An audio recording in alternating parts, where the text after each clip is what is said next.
Okay, the next item on the agenda is supplementary reports.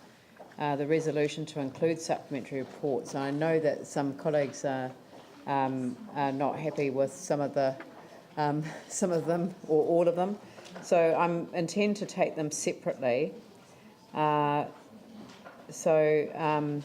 If we could have all of the supplementary reports listed, so I'll deal with them as A, B, C, and D. D is the public excluded item of land acquisition.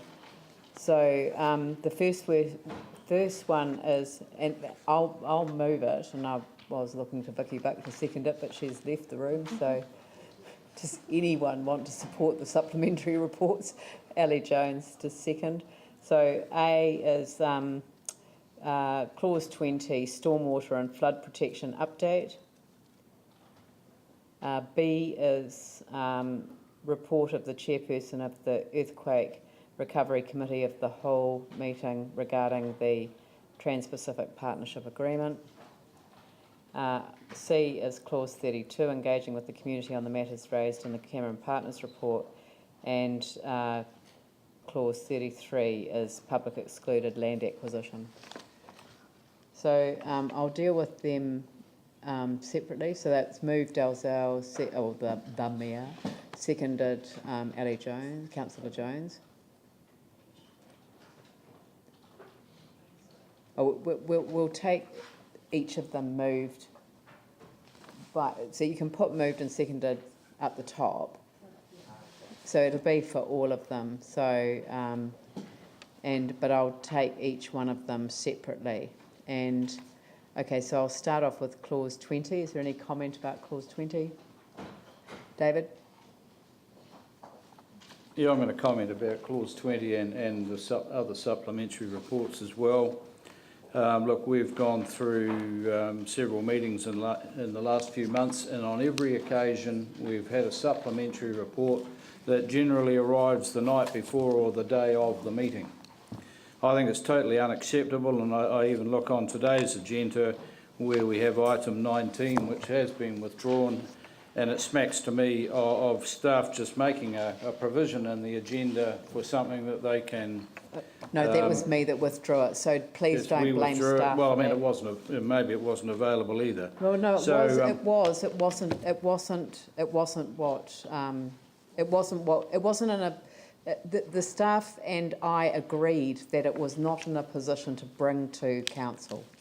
Well, the point being, I think that we just get far too many reports that arrive on the day of or the night before the meeting, yep. And I'm going to vote against all the supplementaries today. That's yeah, I understand that, and I don't know if the Chief Executive would like to say a few words, because I know that she feels. Well, I know I can't make a notice of motion, but I would be quite willing to put a notice of motion forward to the next meeting that any item that doesn't meet the deadline for the dispersion of the agenda be deferred to the next meeting, unless there is some absolute urgency that there's financial implications of such for council. So unless that sort of, I will do that at the next meeting if need be, unless the staff advise me that this message would have some impact. If I could respond to that, so I agree with you. It's poor process and disrespectful to have late agenda items, and particularly the evening before. And there are lots of reasons for the why that happens. They're not excuses. So we've been talking with our governance group around, we will put in a process whereby we won't accept late agenda items, that they will be deferred until the next meetings. That may mean that at times we don't meet the requirements and specific requests of the council meetings. So we'll try wherever we can to make sure that we meet those. But if they're not up to standard, and then if they're going to be late, we will either defer those or by exception, and when the exception is around specific criteria, accept those. So just speaking in favour of accepting this particular item on this particular occasion, admittedly, I had seen the draft and I did think that others had received the draft. So I'd already read the draft paper, but all of the detail that's in the substantial appendices, which probably was the thing that sort of annoyed councillors the most to receive the day before, are items that councillors have had before with the first of the task force's reports. So the substantive issues were raised in the actual document itself, the stormwater and flood protection update, and I'm very keen for us to deal with this today so that we can in fact instruct staff to get on with the next iteration, as it were, which incorporates not just the balance of the work to be done recommended by the task force, but actually pulls out increases the focus or speeds up the focus on the longer term solution, particularly for the Flockton area, because they represent 50% of the flooding risk issues that have been affected by increased vulnerability to flooding. So I recommend that we accept this paper, even though I also agree with the Chief Executive that unless there is an exceptional reason, we should not accept late items for the agenda. Ali? At the risk of sounding facetious, I just want to endorse what you're saying, because actually, no, it's true. No, but I want to add to that. The reason that I've seconded it, and I'm happy to on this occasion, is I couldn't make the meeting that I would have been at yesterday afternoon and evening. Therefore, I had the time to read through the stuff last night. So actually, it was an exceptional circumstance that led me to be able to read the stuff. Normally, I wouldn't have had a chance. So I'm glad that we're doing something about it. I'll shut up now. All right, so Yanni? Yeah, I just want to concur with the sentiments that Councillor East has raised. I just think this flooding is a really important piece of work, and there's a number of questions that some of us may have, and so to have it 2 days before the meeting makes it incredibly difficult to get answers, to seek further information. And here, there's actually a number of things related to local community board areas that we've had no chance to discuss with our local community boards about whether or not it's something they agree with, whether we've missed anything out. Now, I don't want to take away from the work that the task force has been doing, and I certainly think it is important that we do get action, but I feel really uncomfortable. You know, if you look at the meeting tomorrow, where I think the organisation received the report on the 1st of August from the Minister, and we didn't get it until 2 days ago either. There's something not right with our systems, and we definitely need to improve. So, you know, I'm happy to accept the flooding because I know how important it is, particularly with rain that we may face, you know, at any time. But, you know, I do think we need to get a lot smarter and sharper, and I think information needs to come to us a lot sooner as elected members. So there's other ones in here that I will not support because I cannot see the urgency. The flooding task force, I do see the urgency, and I'm happy to support it today. All right, well, I'll put the motion for clause 20. All those in favour say aye. Aye. Those opposed say no. No. That's carried. The second one is clause 31, which relates to, sorry,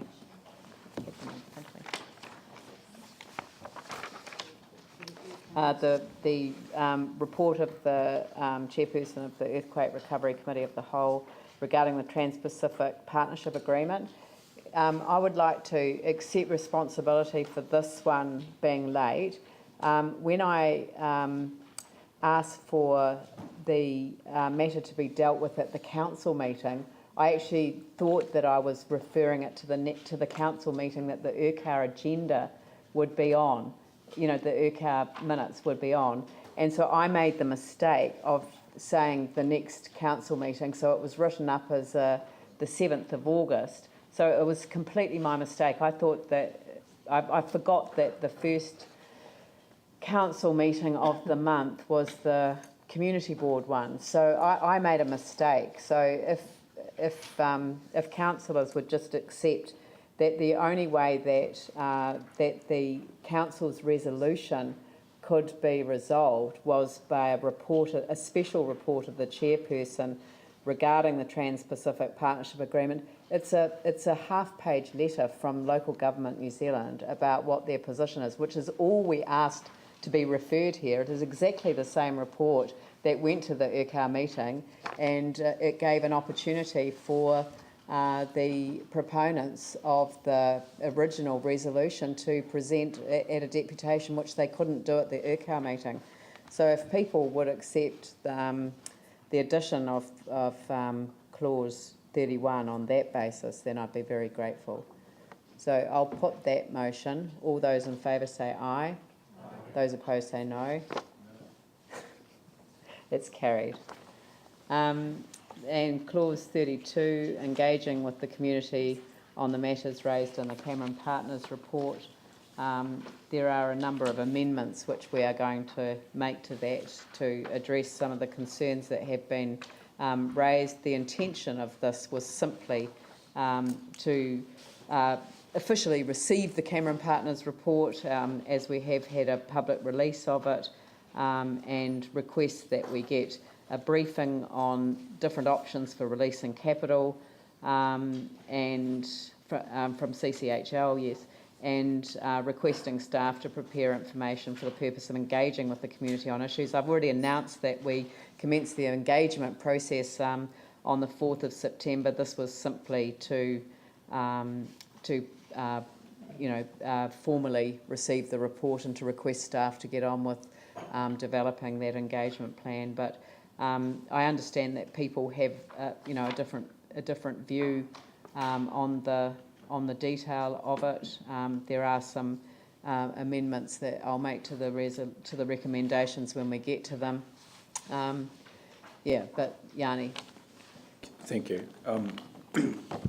Look, I think the intent of this is fine, but actually I'd like to move that it be deferred. We've got a special extraordinary council meeting tomorrow. I can see no reason, given that amendments are going to be made, that we couldn't deal with this tomorrow and have a chance to have, maybe some questions of staff, look at the amendments and see whether we can be more satisfied. But I can't see any reason why this needs to be dealt with today rather than tomorrow. So I'd like to move that this item... You can't move something when it's already been moved and seconded, so you vote against it. So I vote against it and signal that if the vote against is carried, I'd like to move... I mean, I thought I could move an amendment, but I don't know. Yeah, I'm afraid that it can't be moved to tomorrow's agenda, so it's only been advertised tomorrow for the district plan review. You can't add items to the agenda in that way. But this was... Well, then how did this get on our agenda today? I mean, it wasn't advertised as part of this meeting.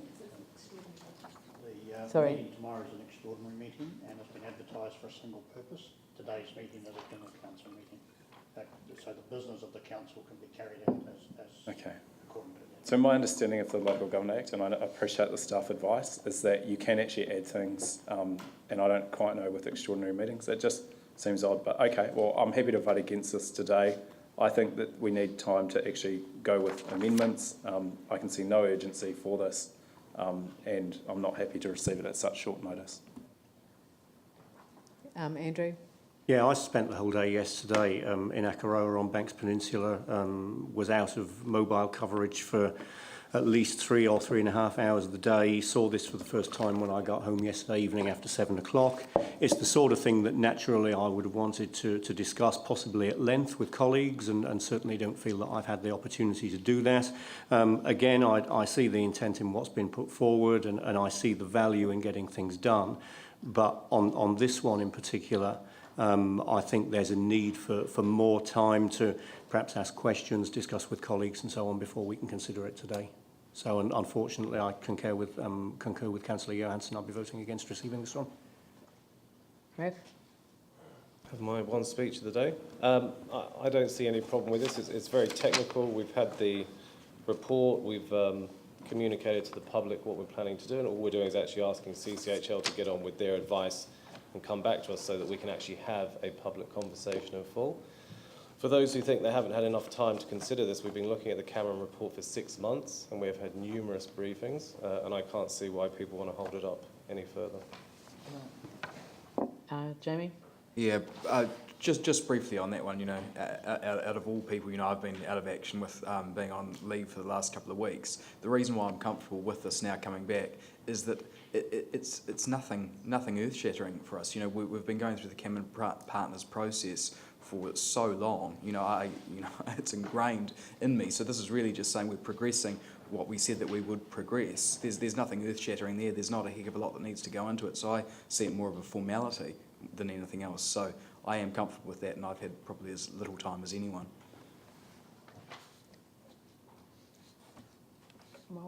I would ask councillors to support this paper being considered today.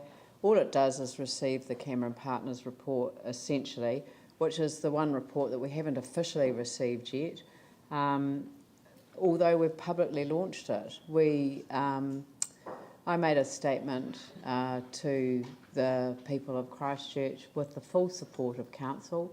Not that everyone, feels comfortable with the different options that we have to now consider.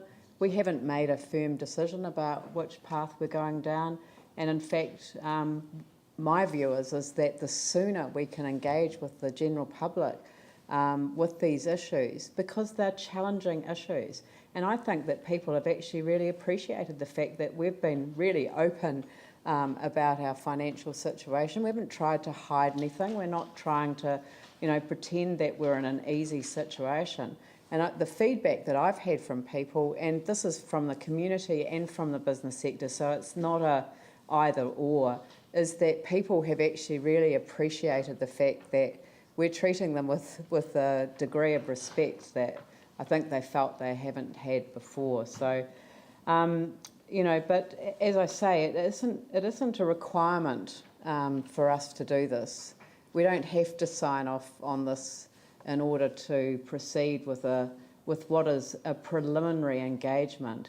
But I would have thought that we would like to have official resolution on our books that we've received the report, and that will then generate a paper for that will then generate a report from CCHL about what options they see for releasing capital. That doesn't necessarily mean that they are going to come up with the conclusion that I referred to as one of the options that would definitely be on the table. And I've only put it out there as an option on the table because, some people think that it is exactly the same to sell an individual asset as it is to sell down a shareholding within the holding company on the basis that you do so for the strategic benefit of the city as a whole. And people want to have this conversation. So it doesn't stop it from happening by holding up the debate on receiving the report. This is not endorsing the report. This is not determining what the outcome will be, but asking CCHL to get on with some of the work on setting out the options. They're already doing some of that work, to be honest. They don't actually need us to do so. I would just like us to have a formulaic approach to this, and it really is a two-page document. I don't think that it deserves to be held up. But if people vote against it, they vote against it, and we'll have to deal with it on the 28th, which is 1 week before we release the discussion document. I don't even appear to have this document. Well, I don't know why.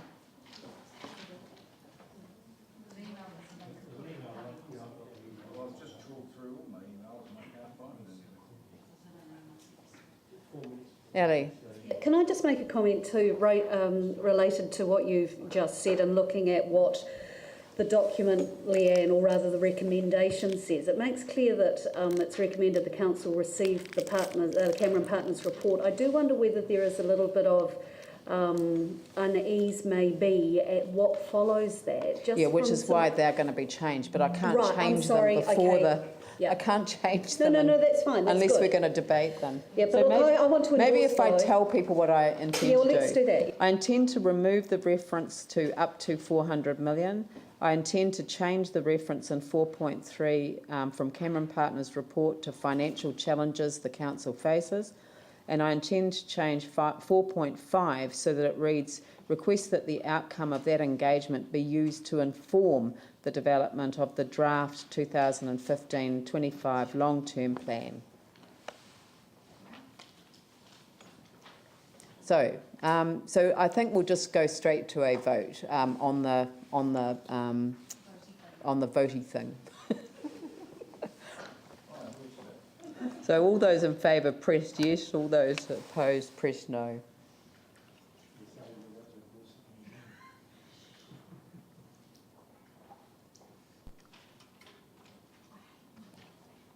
That's carried. So we will deal with that matter. And then the last item is a public excluded matter on land acquisition. So I'll just put that one straight. I'll put that. All those in favour say aye. Those opposed say no. That's carried.